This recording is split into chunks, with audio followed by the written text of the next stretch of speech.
এর কাছ থেকে ওই প্রতিষ্ঠানের কন্ট্যাক্ট নাম্বার আমরা নিলাম এবং সরাসরি আমরা লাউড স্পিকারে ফোন দিলাম, দিয়ে লাউড স্পিকারে শুনতে চাইলাম যে আপনি এই ড্রেসগুলো বিক্রি করেন কিনা সানভিস বাই টনি এই প্রতিষ্ঠানের কাছে। তারা জানিয়েছেন যে বিক্রি করেন, দুই রকম পোশাক তারা বিক্রি করেন, পাকিস্তানি ড্রেসও বিক্রি করেন, আবার কপি প্রোডাক্ট, উনি ওনার ভাষায় বলেছেন যে কপি প্রোডাক্ট, নকল প্রোডাক্টও তারা বিক্রি করেন।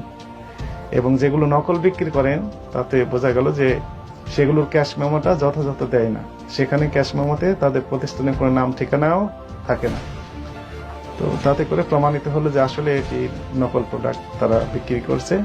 এরপরে অভিযুক্ত প্রতিষ্ঠান এর স্বত্বাধিকারী যেহেতু নিজেই আসছেন, উনি মৌখিকভাবে দুঃখ প্রকাশ করলেন এবং ভবিষ্যতে এইরকম অপরাধমূলক কার্যক্রম থেকে বিরত থাকবেন মর্মে অঙ্গীকার দিলেন, একই সাথে লিখিত স্টেটমেন্ট দিলেন।